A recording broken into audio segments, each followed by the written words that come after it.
Selamat datang kembali di Perpelancongan Spiritual bab 8, di mana saya dan Nisa melakukan petualangan secara pas-pasan menuju timur.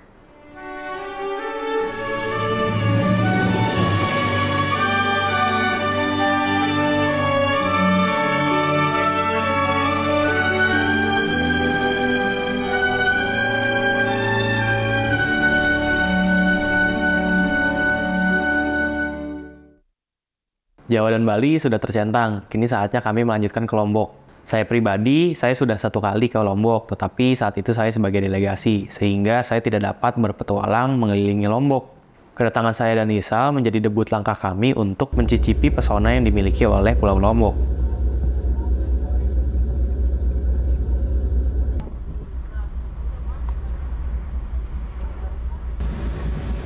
Tidak seperti ketika kami menyeberang ke Bali, pelayaran ke Lombok ini padat sekali. Kawan saya di Lombok yaitu Bang Grandis, dengan saya itu dulunya sama-sama ketua tim bantuan medis. Kebetulan masih ada kegiatan di kampus pada saat kami berlabuh di Lombok, sehingga kami naik taksi lokal.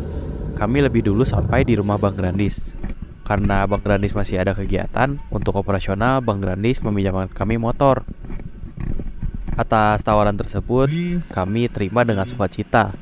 Kami melanjutkan kegiatan dengan berbelanja untuk logistik menyeberang lagi ke Sumbawa.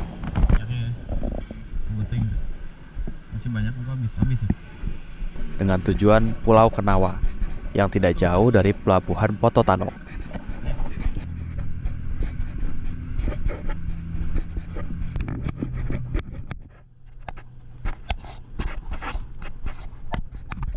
Saat berlabuh di Pototano sudah sore.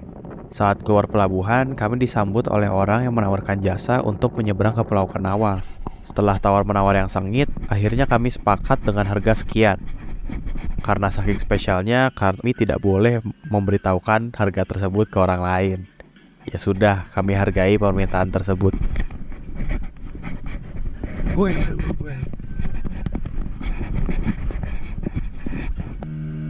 Jam tangan memberitahukan kami bahwa sudah pukul 5 sore. Kami bergegas untuk membuat kemah. Lalu ada orang yang menghampiri kami. Saya kira beliau ini warga lokal yang ingin menarik pungli. Ternyata saya salah pesan. Nggak ada, Mas.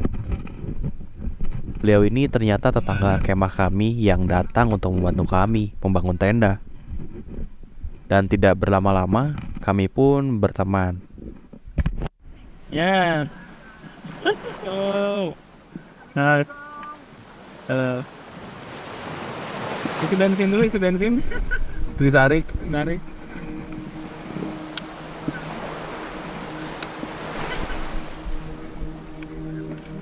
Coba orang bebek. Kami di sini dulu lah, kita lihat dulu ini. Kita lo bentuk. Siap, udah kali. Anu ya. Menjelang matahari terbenam, kami berjalan ke satu-satunya bukit di Kenawa.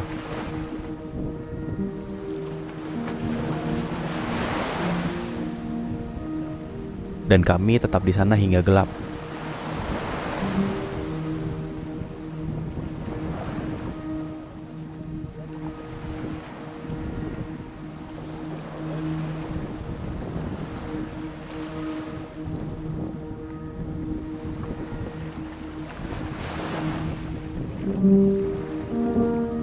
Suasana di sini unik sekali. Mungkin karena saya belum pernah singgah di pulau kecil dari yang ujung ke ujungnya dapat saya lihat tanpa harus menoleh ke kanan atau ke kiri.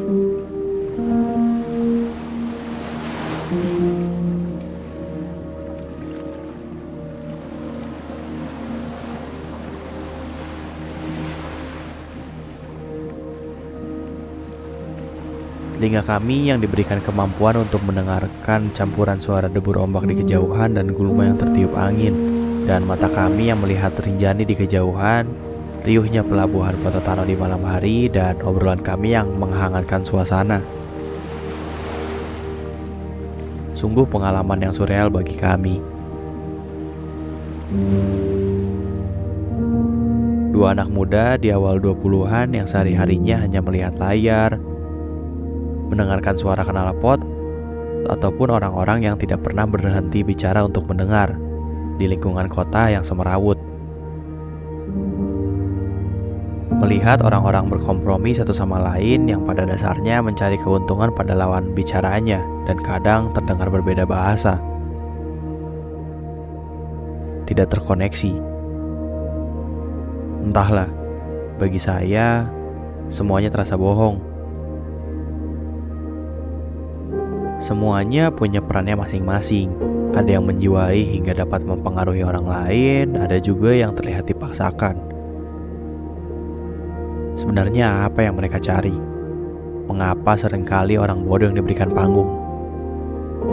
Mengapa orang lain hanya berani main aman?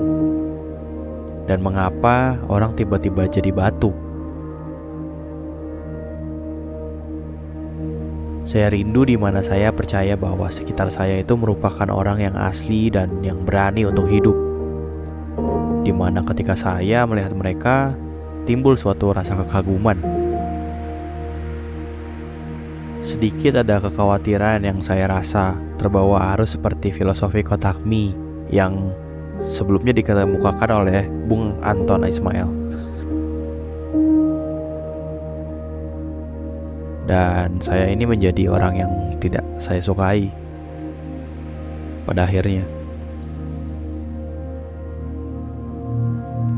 Lalu apa yang harus saya lakukan? Akhir-akhir ini semuanya terasa seperti jalan buntu. Mungkin saya perlu ke jalan 63. Ada yang tahu letak jalan 63? Kapan orang-orang ini berhenti menjadi palsu? Saya takut jadi tiba-tiba batu.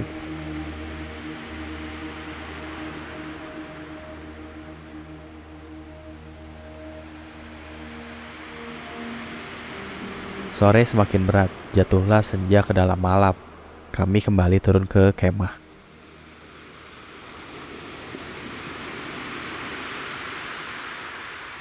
Saat matahari menyingsing, kami kembali mendaki ke bukit, hanya sekedar untuk melamun dan menerbangkan drone. Gemericik air berwarna kemasan mengisi kekosongan di antara penggalan dialog kami. Dari jauh, kami dapat melihat kehidupan di pulau seberang dan para nelayan yang baru mulai berangkat untuk mencari nafkah.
Pada pagi ini, laut sedang surut, yang memberi arti kami dapat snorkeling di dekat dermaga.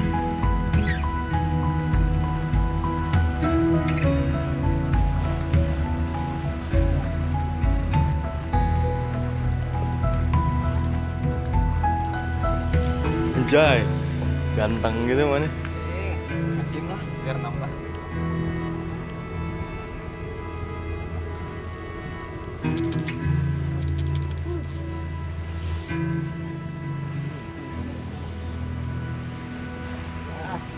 Dingin.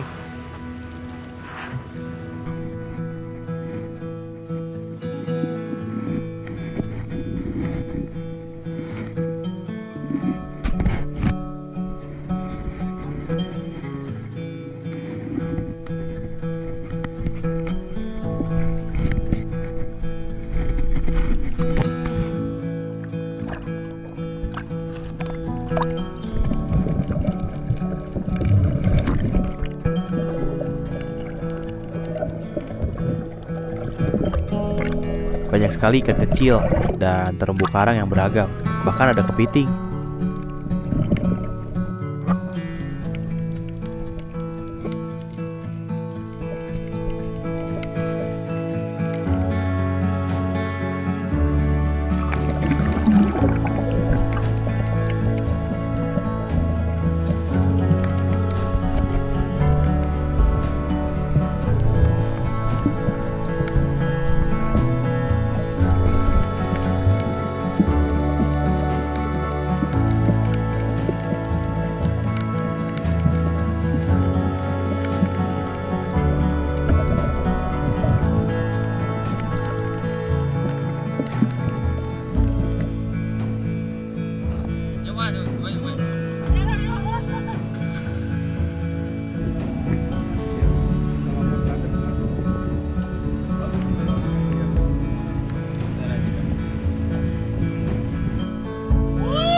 Ketika menjelang siang, kami kembali ke daratan, berkemas untuk kepulangan kami ke Pulau Lombok.